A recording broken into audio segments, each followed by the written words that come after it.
You all very much for having me along to this fantastic company today. I'm afraid there's an election on, and I hope you don't mind me explaining what it's all about. I don't want this election. Nobody. I love being Prime Minister, and you don't necessarily want to have an election, particularly in the run-up to Christmas, but we've got to do it because Parliament is absolutely blocked, and it is refusing to get Brexit done. That's the problem that we have, and I think there's many reasons why we need to get Brexit done. First of all, it's about democracy.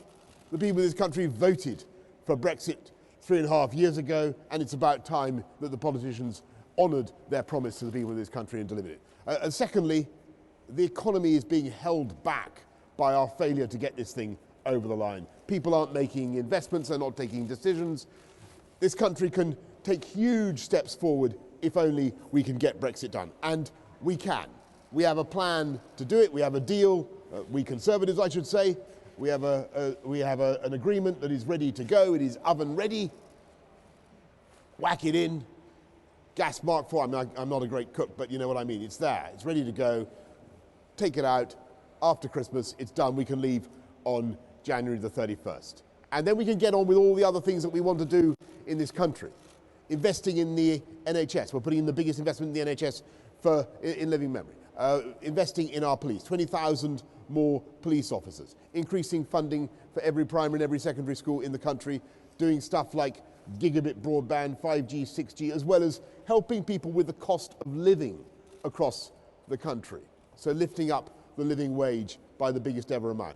All those things we want to get on and do, and we're currently being held back by this blockage in Parliament. So we need to get Brexit done to take the country forward. And I think one point I would make about us Conservatives is that we believe strongly in public services. We want to invest in this great country, but we also support fantastic businesses. And one of the things about this extraordinary company is it not only builds, well, stuff for nuclear, which I suppose we're probably not meant to talk about. But I don't think it's that much of a secret. But you also make incredible equipment that enables this country to generate almost 50% of its power now from renewable energy. It's an absolutely extraordinary thing, and it's being done by the private sector. So we need a government that understands and champions the private sector, that understands the importance of having a dynamic market economy. And that's what you will get with this Conservative government. A government that backs British business, backs enterprise, but also understands that that is the way to pay for fantastic public services. That's our programme for the country. We want to unite and level up the country, get Brexit done, and bring this whole country together and take it forward. And I'm afraid, since this is an election, I have no choice but to contrast our approach with that of Jeremy Corbyn and the Labour Party. Because what they would do, I'm afraid, is instead of getting Brexit done, next year they would have another referendum on the EU.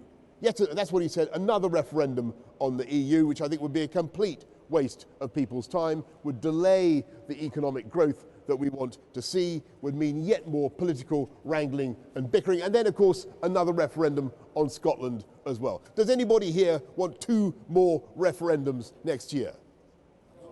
How enthusiastic are you for 2 referendums next year? I think it's a complete waste of public time and public money. Let's get Brexit done. Let's make 2020 a year of prosperity and growth and take this country forward. That's our plan for the country. Thank you all very much for listening. It's a real honour and pleasure to be here. I'm going to try and answer any questions that you may have as fast as I can. But I want to give a shout out, by the way, whilst I'm here, for Matt Vickers and Steve Jackson, who are also here. There's Matt Vickers, who's the candidate for Stockton South, and Steve Jackson, who's the candidate for Stockton North. Thank you. So they are superb local candidates, in case you wish to ask them particular questions. But if you have any questions you want to fire at me, here I am. Yes, sir. Working? Yeah. Hello. Hi. My name is Matthew Ward. I'm a company ambassador for a logistics firm based just over the water. And moving goods is key to obviously getting this Brexit deal done. Your analogy of Gas Mark 4, it's going to take a while. I am a cook, so I can tell you need to be on Gas Mark 8. My point being is that we've got deals with other countries that took a long time. How confident are you of getting a deal that is good in a short period of time so that we can move on? Because this level of uncertainty is causing a lack of investment. Well, thank you very much. And the whole point about the deal that we have got is it is literally ready to go. And every one of the 635 Conservative candidates standing at this election has signed up to that deal. It means we come out of the EU, we're able to do all the things that people were promised in the run-up to that referendum in 2016. We take back control of our money, we can take back control of our immigration system. I'm talking just now about the OJU public procurement rules. We'd be able to do things differently so as to ensure that, for instance, manufacturing of wind farms and wind technology took place here in this country. We'd be able to ensure that great deals came to this part of the world. There are all sorts of things that you can do, to say nothing of free ports, that we'd be able to do free trade deals, cutting VAT on tampons, you name it, changing our rules on animal welfare, which a lot of people in this country care about very much and quite rightly, so as to ban the shipment of live animals. We could do all those sorts of things. And that deal is ready to go. It needs no further negotiation. You get us back, as I say, put it in the oven, whatever, gas mark 8, but it's done by January. It's pretty crispy by January, but it'll be done. Any other questions? Sir? What's your stance on social services? Because that seems to have gone right downhill over the last couple of years, you know. And the elderly need looking after. They do. The disabled need looking after. They do. You know. Well, we've put just into social care just in the last, since I've been Prime Minister, the last 120 days, we've put another £1.5 billion into that to support local councils who are at the front line of dealing with social services. We totally understand the pressure that we have as an ageing population in dealing with that issue. But what you need is to have a dynamic economy to do it. And the way to have a dynamic economy is to get Brexit done and move us forward. So we'll be putting a lot more into that. Yeah. Yes, sir. Putting money into colleges and sort of universities and training up students for the skill shortage. Yes. Because let's say now that high influx of foreign workers and these new British ships is coming, getting built up in Scotland. Then they get half of the foreign workers and half the British workers, and there's loads of British men in the boat. Thank you. Everybody hear the question? Make sure we invest in. Make sure. Pass the mic. Yeah. Could you Sorry. repeat the question, please? Yeah. Sorry, it's my fault. Fire away again, so everybody can Sorry. Well, just as I was saying, that like these new ships that's going to be built up in Rosyth has been awarded to Scotland Yes. and Babcock's. That is going to be built with 100% British labour or an influx of foreign workers coming in again. Thank you. We will make sure that, and if we can get Brexit done, as I want to do, then one of the things you'll be able to do is immediately take back control of your immigration system, and that means that you'll be able to have an Australian-style points-based system, so that for every sector in the country, whether it's shipbuilding or agriculture or software or whatever, or fruit picking, we'll be able to decide who comes in on a democratic basis. And that doesn't mean that we're going to necessarily become hostile to people coming from around the world. I don't think that would be right for this country. It's not the way we are. But we will be able to make sure that you don't have large numbers of unskilled people coming here without a job to come to. And we will be able to ensure that young people growing up in this country get the skills they need to take the opportunities that this country is creating. And that's why you're right when you say we've got to invest in further education, in skills. And we're putting £2 billion now, this new government is putting £2 billion into further education colleges.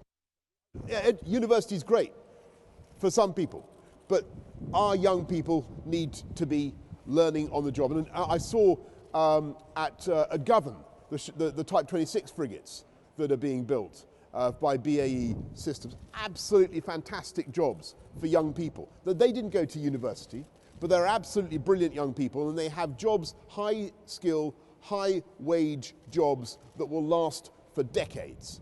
And that's what we want to see. We want to see young people going to high-skill, high-wage jobs. I want a high-wage, low-tax economy. That's our vision. Is the ships going to cut into sections and distribute it around the other shipyards in Britain to keep the other yards open? I want the Type 31 is at the moment slotted to go, as you know, for Rosyth, but I'm looking at what we can do for Appledore, for yards around the country. My dream is to have a shipbuilding renaissance in this country, because look at what we did. The Type 26 frigate is an incredible vessel, and it's not only generating jobs in the UK, but it's worth the contract is worth £14 billion just to Australia. We've sold 9 Type 26 frigates to Australia. We're going to sell more to Canada, more to New Zealand. If we can crack the American market, that would be absolutely huge. So I see a big future for shipbuilding in this country, and we're going to be investing in it. You just said low tax. Is that low tax? Can you put your hand up and we can use the mic and everybody can hear? That's great, thank you. You said low tax. Do you mean low tax for people like you or low tax for people like us? I mean low tax for people, for working people. And if you look at what we're doing and what I said in the last few days, we're going to be cutting national insurance up to 12,000. We're going to be making sure that we cut business rates for small businesses. We are cutting tax for working people, and that is the way. And by the way, I don't want to be excessively political about it, but I would just remind you that Jeremy Corbyn and the Labour Party would whack up borrowing and whack up spending so high that they would put a £2,400 tax burden on every family. And if you look at what Corbyn has voted for when he's been in Parliament, he's actually voted against or in favour of tax rises of £7,800 on working families. Labour's policies inevitably lead to, they always say that they're just going to point the finger at billionaires or whatever. And in the end, it's everybody who pays. Because the problem with socialism is you always run out of other people's money. We want to have a high skill, high wage, low tax economy so that people can take their lives forward. That's what we want. Any more questions? Where? Here. Yes. Last night in the debate on the telly, Corbyn was on about the NHS and said he had proof that you were discussing with the Americans to sell it off. Now, can you guarantee us that you have never or will ever sell our national health?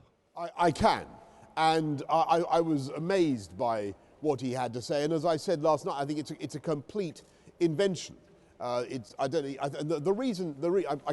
just say it again, so you hear it from my own lips. I think the National Health Service is one of the greatest contributions this country has made to the world. It's one of the most beautiful things about our lives and about our society. And it's a very simple idea. When any of us gets ill, we all gather around and pay. It's a fantastic thing. Under no circumstances will the NHS be for sale, be on the table in any trade negotiation we do with anybody.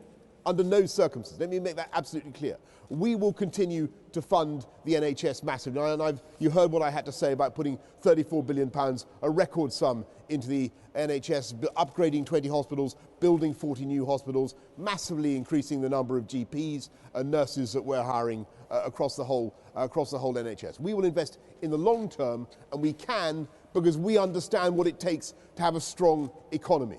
That's why we can make those long-term investments, and we will. And I tell you something, there's a very clear reason why Jeremy Corbyn and the Labour Party produced this nonsense about free trade deals in the NHS, which is absolute myth, absolutely. And that's because they want to conceal the gap at the heart of their own policy on Brexit. They will not level with the public about what they want to do with Brexit next year. We've got a deal. We're ready to go. We can come out in January. Jeremy Corbyn wants to have a second referendum, but what he won't tell you is what position he would take in that referendum. I think I tried to ask him last night, did you see this thing? I asked him 9 times. I did not get an answer. And frankly, I do not see how you can lead this country if you cannot answer a very simple question: what side are you going to be on in a referendum of whether to leave or remain in the EU? I mean, that to me does not sound like dynamic leadership. We need to get this thing done. We need to move on. We have a plan, we have a deal, let's get it done and take this country forward. Any more questions? Yeah, one here. Why, could you tell me why the remaining MPs in Parliament don't, and Corbyn for me, don't believe the 17.4 million people that voted for Brexit know what they're talking about? If it wasn't people, it wasn't the cats and dogs of the country that voted, was it? 17.4 million people. And I can't understand that. I can't get my head around that. Well, I don't know why they won't do it. I don't know why they won't do it. I think there are all sorts of reasons. Most of the people in Parliament did vote for Remain. I think a majority of MPs voted for Remain, and I think they're profoundly wrong. I'm a Democrat. I believe that it was the right decision democratically. I think we should govern ourselves. But I also think that, as I was saying to the gentleman earlier, I think Brexit gives us great opportunities as a country to do things differently and to do them better. And we should be proud of our ability to do that. And we should be proud of our democratic freedoms. And we should not be ashamed. We can still be great friends and partners with the EU. Of course we are. We will do a great trade deal with them. Of course we will. That'll be no problem at all. But we should be able to determine our own democratic future. We should be able to control our own immigration policy. We should be able to control our own legislation and all the rest of it. And we can do that. So all I'm saying to you is that's why we're having to have this election now. Parliament's blocked. The 17.4 million have not been able to get their view properly expressed, and now's the time to do it. We've had 3.5 years of dither and delay. We don't want any more. Have I made myself clear on this? Perfect. Yes. Any more questions? Yeah, Right. Thank you. One here, please. Yes. Look at these cameras here. Yes, sorry. We talk a lot about UK content, the offshore wind sector. Yes. Big thing for obviously companies like ourselves is to provide continuity for a workforce. Would your government guarantee UK content and reinforce those rules on UK content? Yes, and I totally understand the importance of the UK content rules. And what I think, the point I was making earlier is that sometimes I think what can happen with ODU rules, the European EU public procurement rules, is that stuff that should be made in this country, for this country, to drive this country's energy sector, is made elsewhere or made by other companies than UK companies. And when you look at the sums that this government is investing in offshore wind, billions and billions of taxpayers' money going in, I would like to see us using the freedoms that Brexit is going to give us to invest those sums in driving manufacturing here in this country. It's a no-brainer. And look at what this company is doing. You're making incredible stuff for putting wind farms on the seabed. Amazingly, absolutely brilliant stuff. But a lot of it is being made by companies, when you look at it, by non-UK companies. And there's no reason at all why that manufacturing should not be happening in this country. Any more questions? Got one here. Thank you. Why are the government withholding the dossier on Russian interference in UK elections and referendums when it's already been given the green light by the secret services?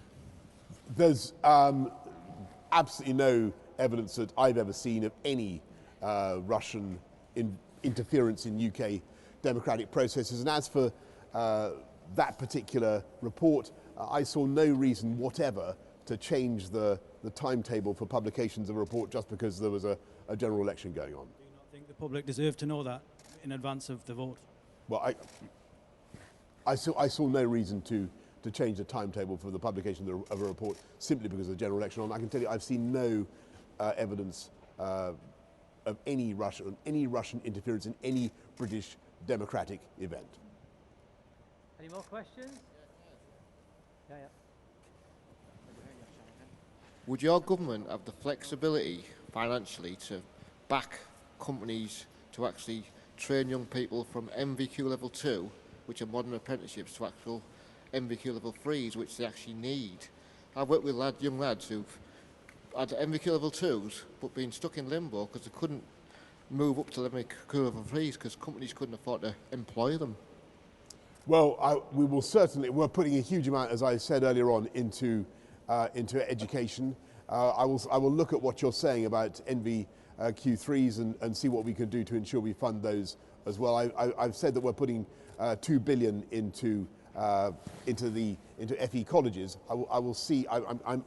It may be that we already are going to do what you want, but I'm afraid I will have to get back to you about that. You are doing that, yeah. According to Bill, we are doing that already. Forgive me, but I'll be happy to supply you with more detail about what we're doing there. More questions, anyone? Yeah. Hello, Boris. We do a lot of work for BAE Systems. Will the nuclear defence programme still continue under your Prime Ministership? Yes. Did everybody hear the question? Yes, it certainly will. And I believe that this is a great country that requires strong defences. And Britain's nuclear defences aren't just important for Britain, they're important for the defence of the whole of the West. And we are going to continue with investment in the Dreadnought programme and in our nuclear defences. That's absolutely clear. And I must draw attention to the stark contrast with the current Labour opposition, which Jeremy Corbyn certainly has been a unilateralist in the past, and in favour of getting rid of Britain's nuclear deterrent. I do not think that is a sensible thing to do. Right, I think that closes the questions for now. I'd just like to say a massive thank you to the Prime Minister for coming to Teesside, and for you guys to give him such a warm welcome. Could we give him a round of applause? Thank you very much. Thank you very much. Thank you. Thank you very much. Thank you all. Thank you. Thanks, Bill.